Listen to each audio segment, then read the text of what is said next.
नमस्कार, one page YouTube channel में आपका स्वागत है। आज सुनिए मुंशी प्रेमचंद की लिखी कहानी आत्माराम। वेदोंग्राम में महादेव सोनार एक सुविख्यात आदमी था। वह अपने साइबान में प्रातः से संध्या तक अंगीठी के सामने बैठा हुआ खटखट किया करता था। यह लगातार ध्वनि सुनने के लोग इतने अभ्यस्त हो गए थे कि जब किसी कारण से वह बंद हो जाती तो जान पड़ता था कोई चीज गायब हो गई। वह नित्य प्रति एक बार प्रातःकाल अपने तोते का पिंजड़ा लिए कोई भजन गाता हुआ तालाब की ओर जाता था। उस धुंधले प्रकाश में उसका जर्जर शरीर, पोपला मुंह और झुकी हुई कमर देखकर किसी अपरिचित मनुष्य को उसके पिशाच होने का भ्रम हो सकता था।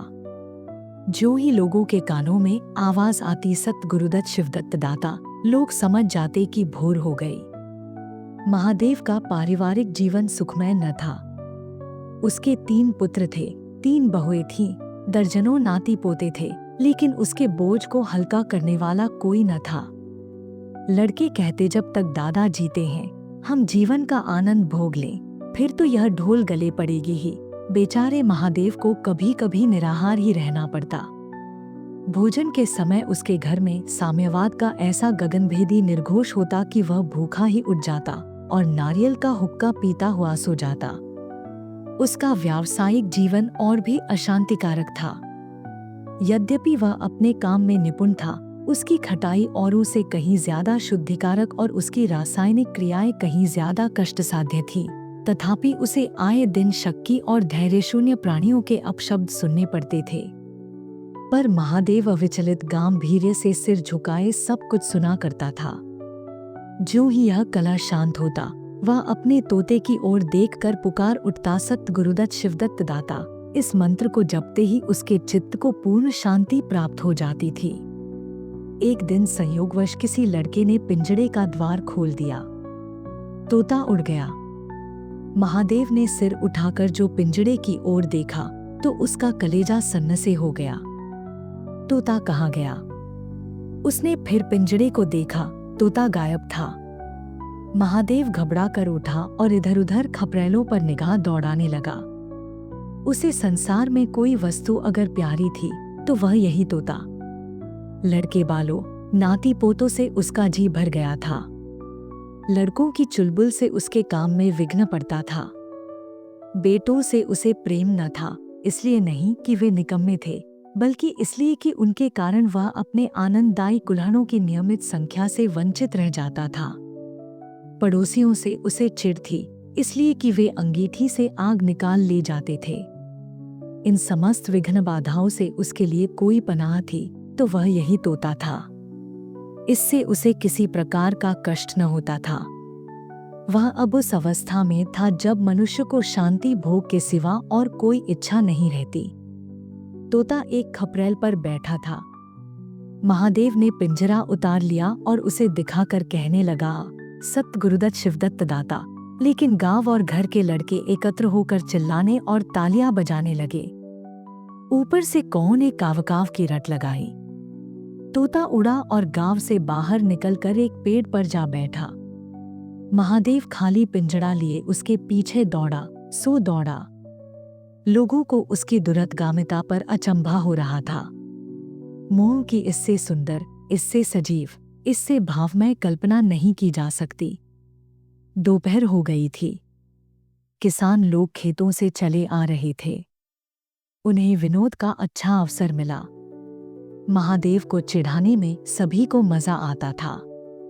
किसी ने कंकड़ फेंके, किसी ने तालियां बजाईं। तोता फिर उड़ा और वहां से दूर आम के बाग में एक पेड़ की फुनगी पर जा बैठा। महादेव फिर खाली पिंजड़ा लिए मेंढक की भांति उचकता चला। बाग में पहुंचा तो पैर के तलुओं से आग निकल रही थी, सिर चक्कर खा रहा था। जब जरा सावधान हुआ तो फिर पिंजड़ा उठाकर कहने लगा, सत गुरुदत्त शिवदत्त दाता।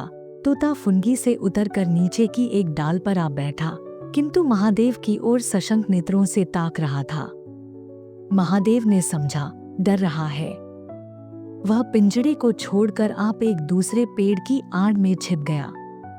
तोते ने चारों ओर गौर से देखा, निश्शंक हो गया, उतरा और आकर पिंजड़े के ऊपर बैठ गया। महादेव का हृदय उछलने लगा। सत गुरुदत्त शिवदत्त दाता का मंत्र जपता हुआ धीरे धीरे तोते के समीप आया और लपका कि तोते को पकड़ ले, किंतु तोता हाथ न आया। फिर पेड़ पर जा बैठा। शाम तक यही हाल रहा। तोता कभी इस डाल पर जाता, कभी उस डाल पर, कभी पिंजड़े पर आ बैठता, कभी पिंजड़े के द्वार पर बैठ अपने दाना पानी की प्यालियों को देखता और फिर उड़ जाता। बुढ़ा अगर मूर्तिमान मोह था तो तोता मूर्तिमी माया। यहाँ तक कि शाम हो गई। माया और मोह का यह संग्राम अंधकार में विलीन हो गया। रात हो गई। चारों ओर निविड़ अंधकार छा गया। तोता न जाने पत्तों में कहाँ छिपा बैठा था। महादेव जानता था कि रात को तोता कहीं उड़कर नहीं जा सकता और न पिंजड़े ही में आ सकता है। फिर भी वह उस जगह से हिलने का नाम न लेता था। आज उसने दिन भर कुछ नहीं खाया। रात के भोजन का समय भी निकल गया। पानी की बूंद भी उसके कंठ में न गई, लेकिन उसे न भूख थी न प्यास। तोते के बिना उसे अपना जीवन निस्सार, शुष्क और सूना जान पड़ता था। वह दिन रात काम करता था इसलिए कि यह उसकी अंतःप्रेरणा थी। जीवन के और काम इसलिए करता था कि आदत थी। इन कामों में उसे अपनी सजीवता का लेश मात्र भी ज्ञान न होता था। तोता ही वह वस्तु था जो उसे चेतना की याद दिलाता था। उसका हाथ से जाना जीव का देहत्याग करना था। महादेव दिन भर का भूखा प्यासा, थका मांदा रह रह कर झपकियां ले लेता था, किंतु एक क्षण में फिर चौंक कर आंखें खोल देता और उस विस्तृत अंधकार में उसकी आवाज सुनाई देती, सत गुरुदत्त शिवदत्त दाता। आधी रात गुजर गई थी। सहसा वह कोई आहट पाकर चौंका। देखा, एक दूसरे वृक्ष के नीचे एक धुंधला दीपक जल रहा है और कई आदमी बैठे हुए आपस में कुछ बातें कर रहे हैं। वे सब चिलम पी रहे थे। तमाकू की महक ने उसे अधीर कर दिया। उच्च स्वर से बोला, सत गुरुदत्त शिवदत्त दाता, और उन आदमियों की ओर चिलम पीने चला गया। किंतु जिस प्रकार बंदूक की आवाज सुनते ही हिरन भाग जाते हैं, उसी प्रकार उसे आते देख सबके सब उठकर भागे। कोई इधर गया, कोई उधर। महादेव चिल्लाने लगा, ठहरो ठहरो। एकाएक उसे ध्यान आ गया, ये सब चोर हैं। वह जोर से चिल्ला उठा, चोर चोर, पकड़ो पकड़ो। चोरों ने पीछे फिर कर न देखा। महादेव दीपक के पास गया तो उसे एक कलसा रखा हुआ मिला जो मोर्चे से काला हो रहा था। महादेव का हृदय उछलने लगा। उसने कलसे में हाथ डाला तो मोहरें थीं। उसने एक मोहर बाहर निकाली और दीपक के उजाले में देखा। हाँ, मोहर थी। उसने तुरंत कलसा उठा लिया और दीपक बुझा दिया और पेड़ के नीचे छिपकर बैठ रहा। साह से चोर बन गया। उसे फिर शंका हुई, ऐसा न हो चोर लौट आवे और मुझे अकेला देखकर मोहरें छीन ले। उसने कुछ मोहर कमर में बांधी, फिर एक सूखी लकड़ी से जमीन की मिट्टी हटाकर कई गड्ढे बनाए, उन्हें मोहरों से भरकर मिट्टी से ढक दिया। महादेव के अंतर्नेत्रों के सामने अब एक दूसरा जगत था, चिंताओं और कल्पना से परिपूर्ण। यद्यपि अभी कोष के हाथ से निकल जाने का भय था, पर अभिलाषाओं ने अपना काम शुरू कर दिया। एक पक्का मकान बन गया, सराफे की एक भारी दुकान खुल गई, निज संबंधियों से फिर नाता जुड़ गया, विलास की सामग्रियां एकत्रित हो गईं। तब तीर्थ यात्रा करने चले और वहां से लौटकर बड़े समारोह से यज्ञ ब्रह्मभोज हुआ। इसके पश्चात एक शिवालय और कुआं बन गया, एक बाग भी लग गया और वह नित्य प्रति कथा पुराण सुनने लगा। साधु संतों का आदर सत्कार होने लगा।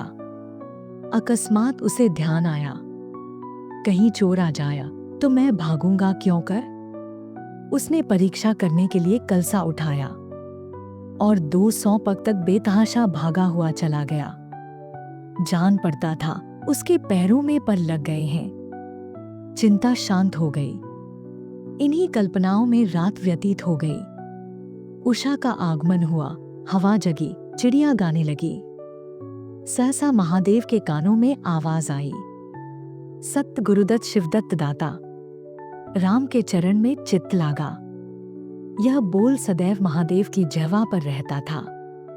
दिन में सहस्त्रों ही बार ये शब्द उसके मुंह से निकलते थे, पर उनका धार्मिक भाव कभी भी उसके अंतःकरण को स्पर्श न करता था।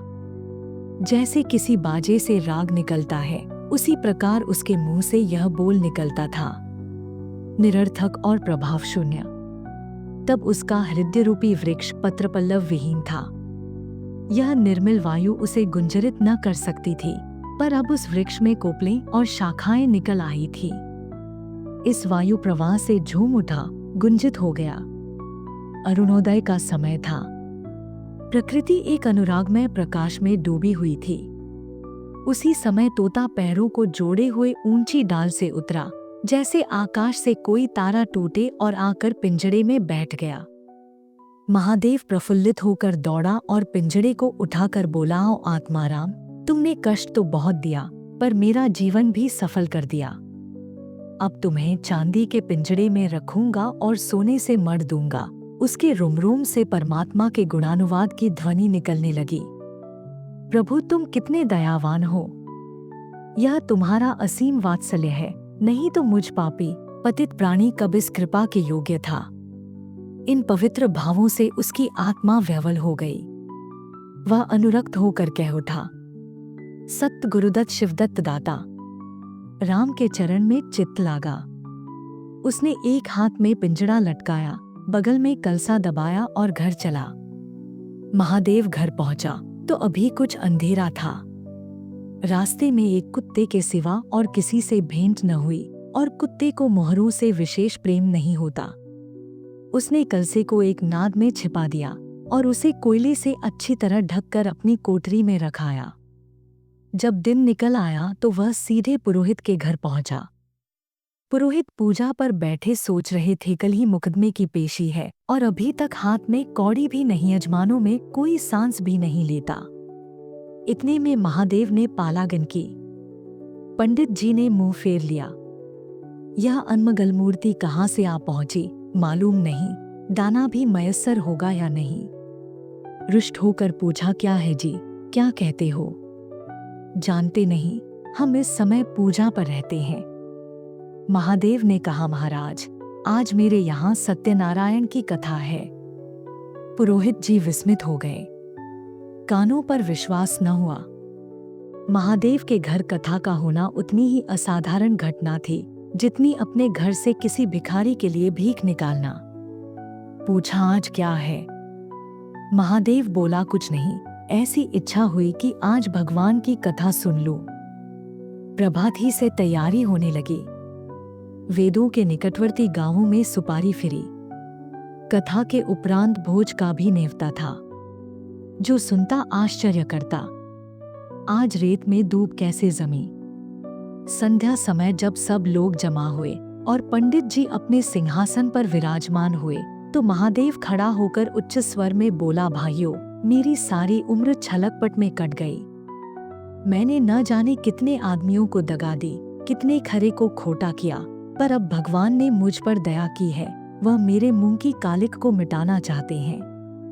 मैं आप सब भाइयों से ललकार कर कहता हूँ कि जिसका मेरे जिम्मे जो कुछ निकलता हो, जिसकी जमा मैंने मार ली हो, जिसके चोखे माल को खोटा कर दिया हो, वह आकर अपनी एक एक कौड़ी चुका ले। अगर कोई यहाँ न आ सका हो तो आप लोग उससे जाकर कह दीजिए, कल से 1 महीने तक जब जी चाहे आए और अपना हिसाब चुकता कर ले। गवाही साखी का काम नहीं। सब लोग सन्नाटे में आ गए। कोई मार्मिक भाव से सिर हिलाकर बोला, "हम कहते न थे।" किसी ने अविश्वास से कहा, "क्या खाकर भरेगा, हजारों का टोटल हो जाएगा।" एक ठाकुर ने ठठोली की और जो लोग सुरधाम चले गए। महादेव ने उत्तर दिया, "उसके घर वाले तो होंगे।" किंतु इस समय लोगों को वसूली की इतनी इच्छा न थी जितनी यह जानने की कि इसे इतना धन मिल कहाँ से गया। किसी को महादेव के पास आने का साहस न हुआ। देहात के आदमी थे, गड़े मुर्दे उखाड़ना क्या जाने। फिर प्रायः लोगों को याद भी न था कि उन्हें महादेव से क्या पाना है, और ऐसे पवित्र अवसर पर भूल चूक हो जाने का भय उनका मुंह बंद किए हुए था। सबसे बड़ी बात यह थी कि महादेव की साधुता ने उन्हें वशीभूत कर लिया था। अचानक पुरोहित जी बोले, तुम्हें याद है, मैंने एक कंठा बनाने के लिए सोना दिया था, तुमने कई माशे तौल में उड़ा दिए थे। महादेव, हाँ याद है, आपका कितना नुकसान हुआ होगा। पुरोहित, 50 रुपए से कम न होगा। महादेव ने कमर से 2 मोहरें निकाली और पुरोहित जी के सामने रख दी। पुरोहित जी की लोलुपता पर टीकाएं होने लगी। यह बेईमानी है, बहुत हो तो 2-4 रुपए का नुकसान हुआ होगा। बेचारे से 50 रुपए ऐंठ लिए। नारायण का भी डर नहीं, बनने को पंडित पर नीयत ऐसी खराब। राम राम। लोगों को महादेव पर एक श्रद्धा सी हो गई।